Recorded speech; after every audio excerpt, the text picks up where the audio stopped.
Hi everybody, it's Lloyd, and you know that I do this a lot, so once again, Lloyd's cooking. Um, and I was thinking, when you think of San Francisco, what do you think of? Me, and probably I think a lot of you think of food. And when you're thinking of food in San Francisco, what do you think of? That's right, sourdough bread. And I've always wanted to make sourdough bread, but you have to start with a starter, and you have to make the starter. And I've actually tried once to make a starter, and first of all, it didn't come out very well. I was looking at Facebook, and somebody, I can't remember who, posted something about what was called a long ferment bread. And so I started reading up on it. All right, and I said I got to try this. All right, so that's what we're going to be doing. We're going to be making a long ferment bread. One of the great things about it is, number one, you don't need to knead it, so you're not going to need a KitchenAid or anything like that. You're not going to have to hand knead it or anything like that. So there's no kneading. All right, and it takes a few basic ingredients. When I posted, I made it. It came out beautiful. When the people that were at dinner, we cut into it. You know that when you cut into it and it makes that crunchy, oh my God.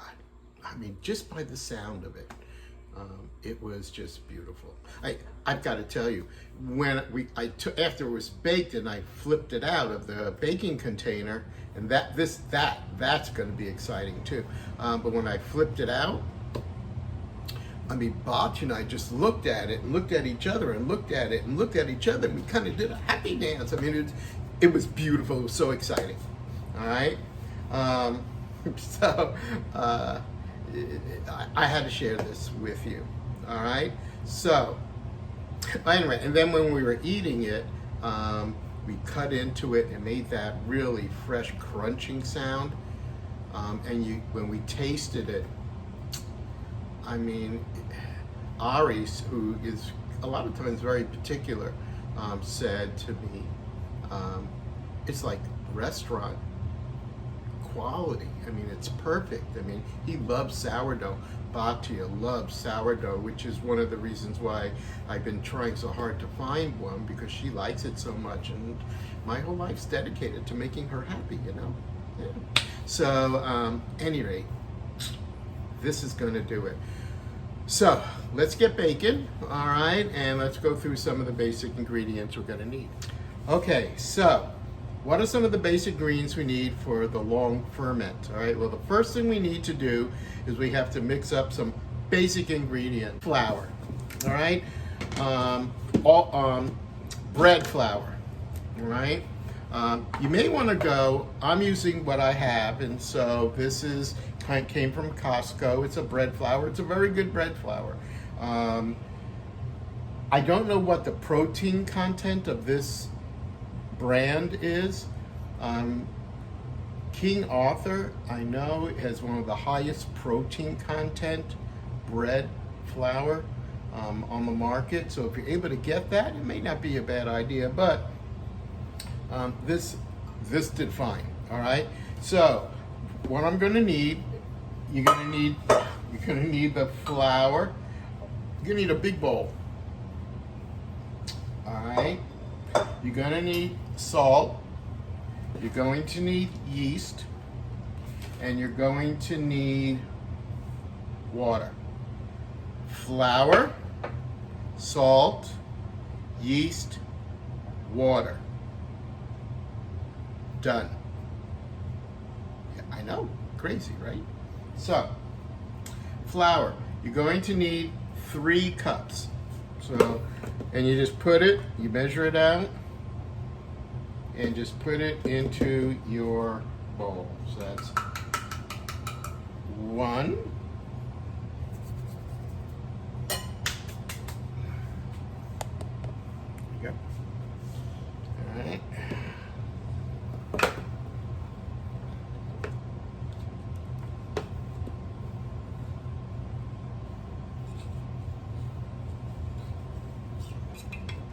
2.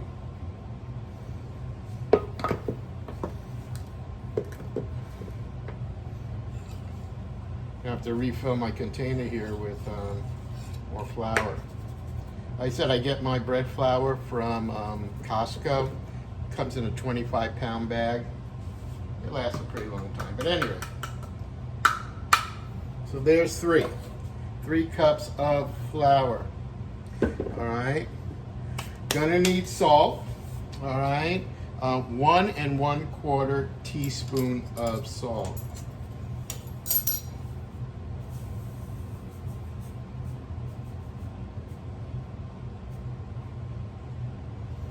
It's 1.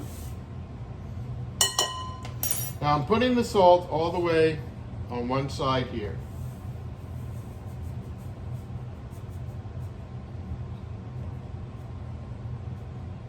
And 1/4 teaspoon of salt. Gonna need my yeast, all right? Now this is the thing, all right? Believe it or not, it's all I need is 1/4 of a teaspoon of instant yeast. Okay, 1/4 of a teaspoon. Put this all the way on the other side away from your salt, please. Remember that? We've talked about that. Salt and yeast do not like each other. Salt hates yeast. Salt kills yeast. So right now, we do not want to touch it. So we have 3 cups of a good strong bread flour. We have 1 1/4 teaspoon of salt that we put on one side. We have 1/4 teaspoon of yeast on the other side.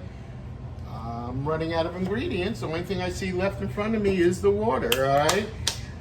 The amount of water you put in is a little bit more than 1.5 cups.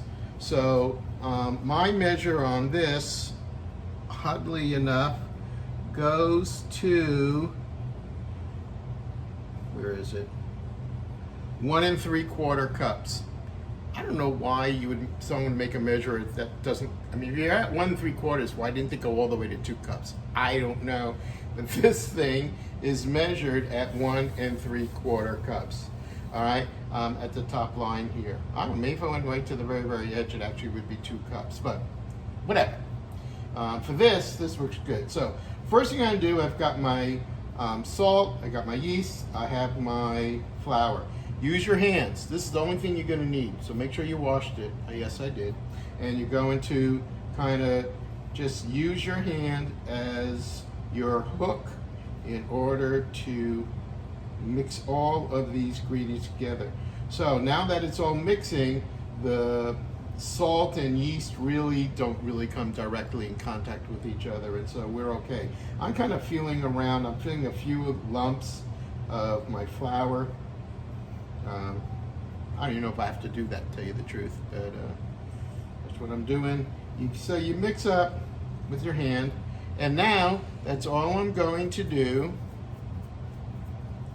all right, is take the water, and I'm going to put the water in, and then using my hand, I'm going to just mix it all up. Okay? So here we go. Right? The water is, again, because I'm in Arizona and everything right now, it's kind of on the warm side. Okay? Not hot, not chilly, on the warm side. Anyway, so what I'm doing now is I'm using my hand and I'm kind of just mixing this all together. Incorporating the water with my flour. You want to make sure that it all gets really incorporated really, really well.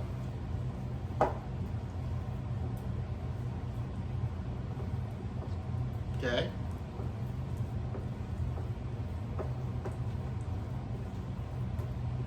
It's going to be this sticky, gooey, ooey. You know, if you got sensory issues where you don't like ooey gooey things, I don't know, you can put on a glove. I guess you could use some sort of a spoon or a spatula or something to do this, but anyway, you could see that this is all ooey gooey, and all the flour and all the everything, dry ingredients are all mixed. Right? There it is. So that's what it should look like. All ooey and gooey and sticky. Alright? Like that. If yours is looking too dry, add some little more water. So now what I'm going to do is I'm going to just take it, I'm going to cover it with some plastic wrap. I'm going to set it aside and leave it alone. Now this is important. 18 hours. 18 hours. So this is going to start to build its own yeast. It's going to, it'll use that quarter of a teaspoon of yeast to kind of help with that beginning, but it's going to create and keep creating its own yeast. This will eventually kind of become bubbly, and it'll do some rising. It looks really interesting. All right, so I'm going to go and I'm going to cover it with plastic wrap. I'm going to just put it aside, and we'll come back and look at it again in about 18 hours. All right, so I'll see you in 18 hours. Okay, so it's been 18 hours since our dough has been left alone, all right, and we're now ready to deal with it. So the first thing you're going to want to do is you're going to want to have a board. I like having a board, and we're going to want to make sure that we put a good, a nice amount of flour on our board. Smooth it out, get it out there. All right, now we're going to take that mixture that we had and we're going to pour it out. Look how it's all ooey and gooey and sticky. Yeah, it is. Okay, there. So what we do is we go ahead and we start to take it and we start to fold the edges in. Fold the edges in, making it into a ball, a nice ball. Okay, see that? Okay, once you do that a few times, all right, you're going to cover it. I like covering it just with the bowl that I was using. That was messy. All right, and we're going to leave it now for 15 minutes. Just going to let it rest. All right, so we'll be back in 15 minutes. Okay, so 15 minutes has gone by. We've just allowed it to kind of relax. So take this off. All right, and now we're going to once again take the edges and fold them in. But before we do that, we're going to need to transfer this into something else to let it rise. Because now we're going to let it rise for 2 more hours. All right. So what do? Well, you got a couple things you could do. You can get a kitchen towel. Put it down flat. Load it up with lots of flour.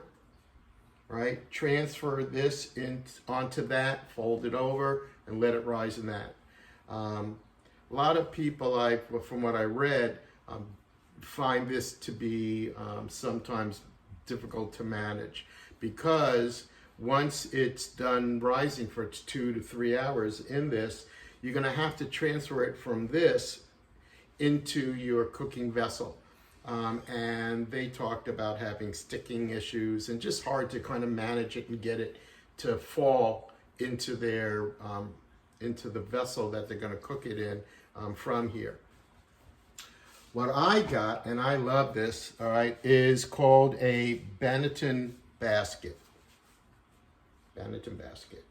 It is a cloth material that lines it inside, all right, and it's specifically meant for proofing breads, all right. So what you do is you take a good amount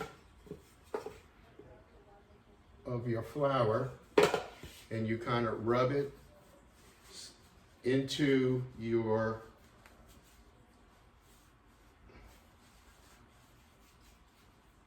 material here of your basket. Right, once you've got a good coating on there, you can put, get rid of the rest. So you see that, you get a nice good coating in there.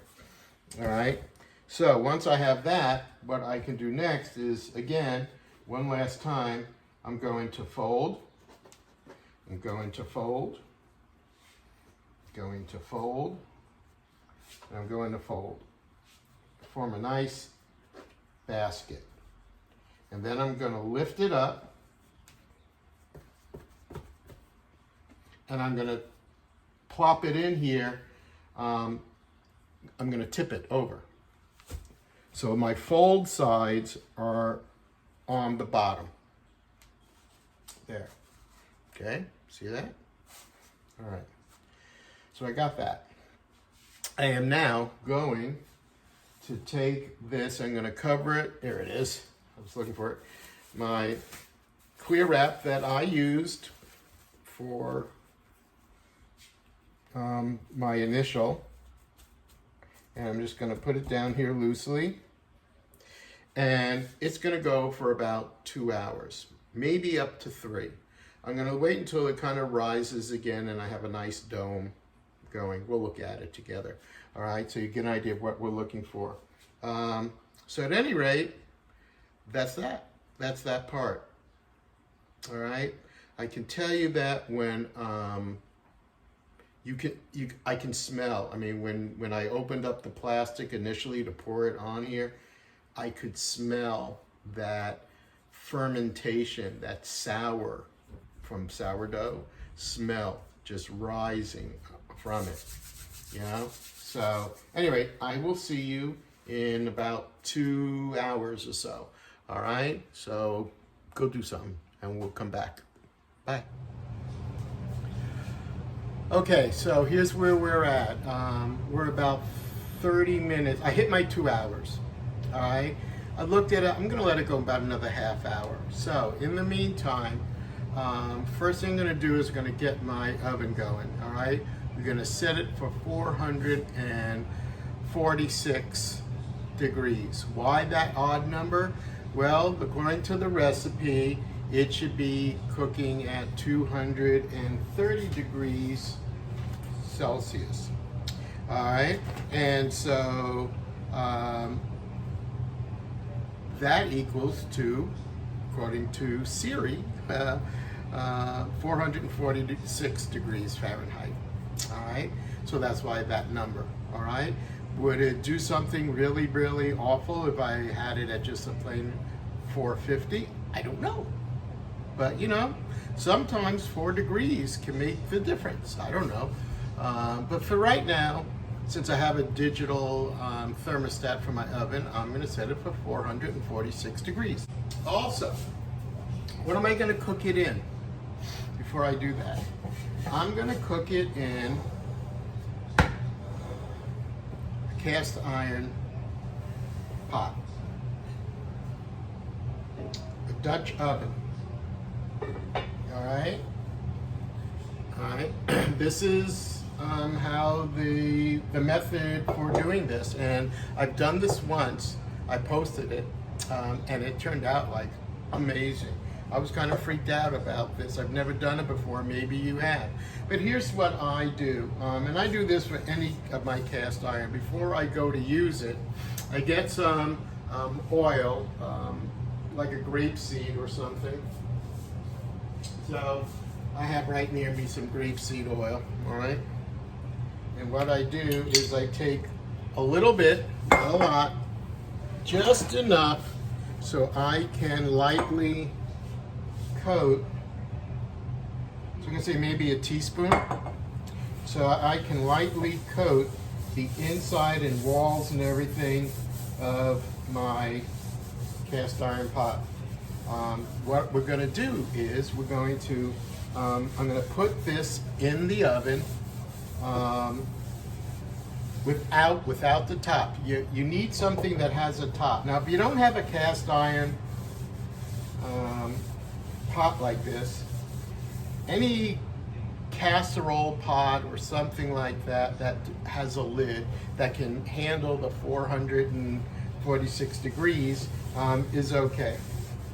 All right, but a Dutch oven, a cast iron Dutch oven like this, I love cast iron. I might do it just a whole show just on cast iron, you know, and show you all this. I have a lot of it. All right. So anyway, I'm gonna take it. You can see it's lightly oiled, no heavy oil in there at all, no puddles or anything like that. And I'm gonna go put it in my oven, and I'm gonna start it going, set for 446 degrees.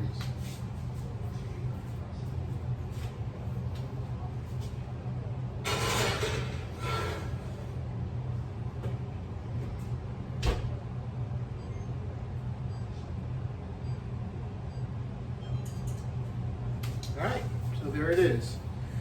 So we're gonna let that go. I have about another 20 minutes or so. By then my oven should be nice and warm to temp, and then we'll go from there. So I'll see you again in about 20 minutes or so. All right, might be a little bit longer. We'll see. Bye. All right, so the sourdough that we made has been in my proofing basket, as you can see. All right, and it has risen quite a bit. It's nice and puffy. All right, and all. It's been really about 2.5 hours. I checked it at 2 hours. I wanted it maybe a little more rise, so I did 2.5 hours. You could do up to 3, I'm thinking. It would still rise, but 2.5 hours I think is a good number. Remember, I have my oven that's preheated to 446 degrees, and before I started the oven heating, I took my Dutch oven, oiled the inside very lightly, just to kind of coat, kind of season it, and then I put it in and then turned my oven on. So the pot and the oven and everything is heated up to 446 degrees. All right, so I have a very, very hot cast iron Dutch oven pot in my oven. So here's what's going to happen. I set up a station here because we're going to grab the pot out of the oven and put it down, and then grab the risen dough and take it and flip it into the pot. All right, and that has to happen fairly quickly. So a couple of things. Got to be careful. Again, a red, roaring hot cast iron pot. So make sure you have really good insulated gloves. All right. Have a station set up that you know you can put it on in order for it not to destroy whatever surface and burn any surface that you put it on. So I have my cutting board, my wooden cutting board with a half sheet upside down. All right, so I can take it out and put it right on my sheet here. All right, I have my my bread right here, ready to go. So everything is right in my location, and I have also the top. All right, ready to go as well. All right, so gonna go, grab it, shut the door.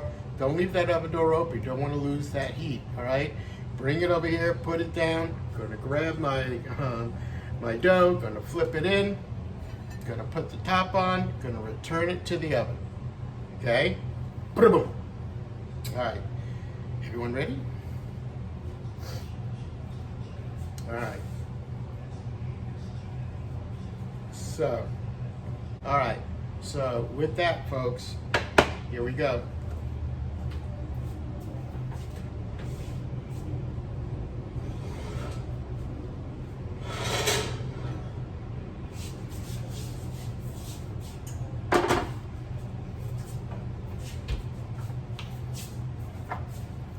Okay, getting my dough, and here we go.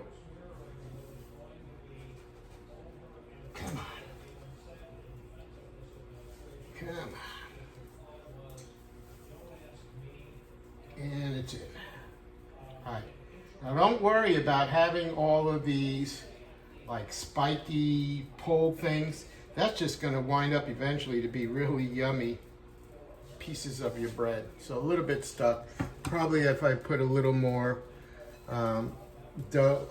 flour in there, it would be better. All right, covering it up. Don't forget your gloves.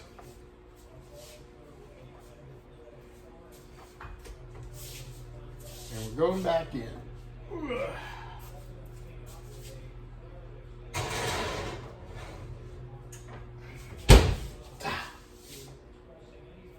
We did it.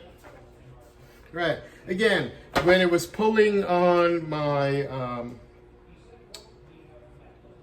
cloth here, and so we kind of pulled down all those little spikes and everything, that's just going to become really cool decorative stuff. But we'll have to, I'll have to clean that out. That's not hard. Anyway, 30 minutes now. All right, we're going to set the timer for 30 minutes.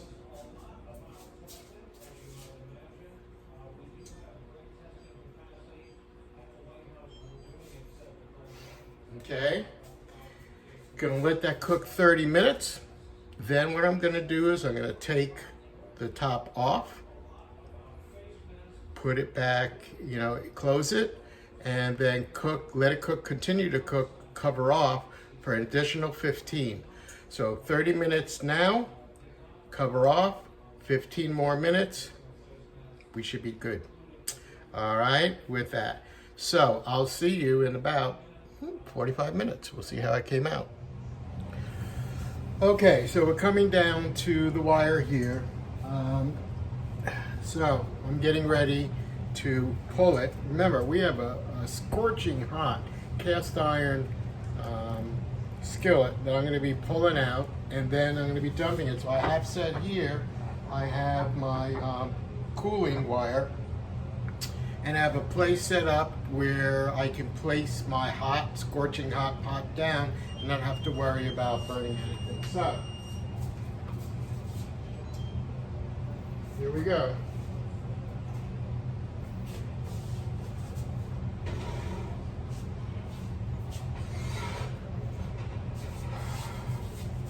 First of all, can you see that? I'm gonna dump it out. See it, nice and easy. It just slid right out of there. Place it here.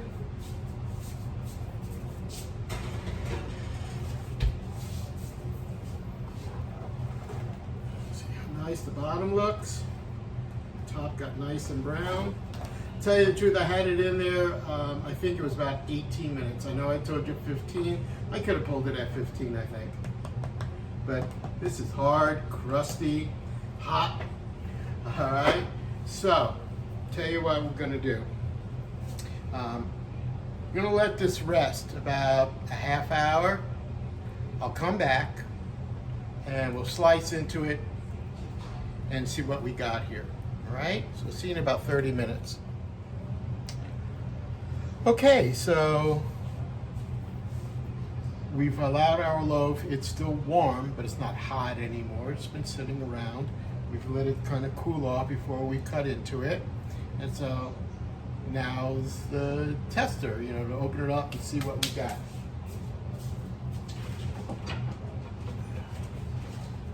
So when you cut into a loaf, especially like this, you want a really good serrated knife.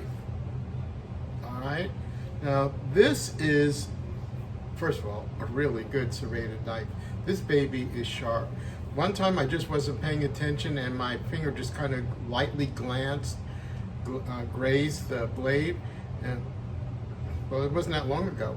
That baby cut me. I mean, this thing, it's sharp, really, really sharp. And it's not expensive either. I'm trying to remember how much it cost me, but I don't know, maybe $30-something, $40, somewhere in that range, which for a knife is really not a lot of money. But this is called a Victorinox.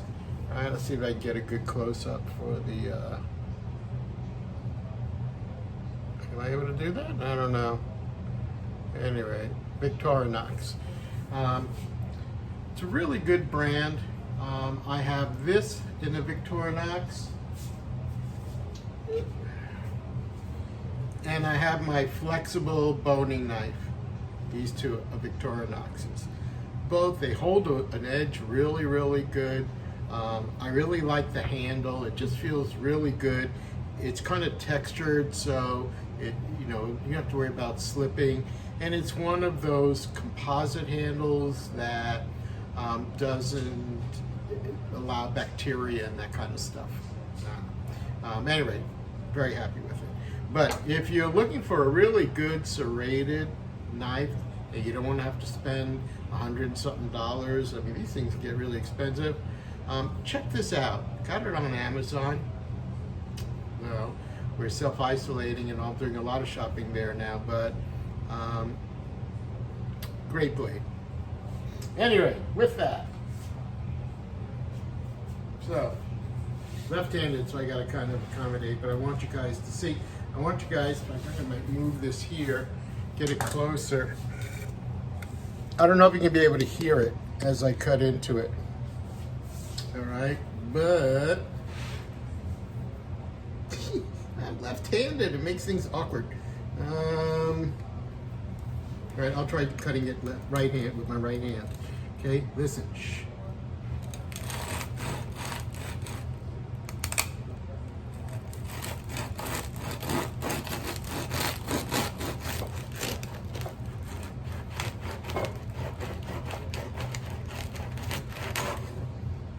Now, what we want, before I reveal, what I'm hoping for is you want it to have nice airy holes.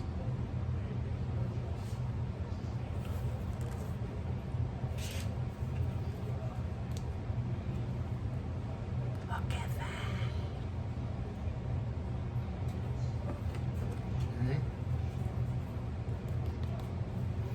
Okay. So, you hear that? I get so excited. I don't know about you, but you start to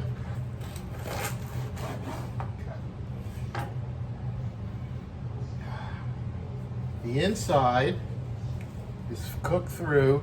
You can see how nice and soft, spongy it is. All right, but it's got tooth to it. It's going to hold its own. But of course, tasting, right?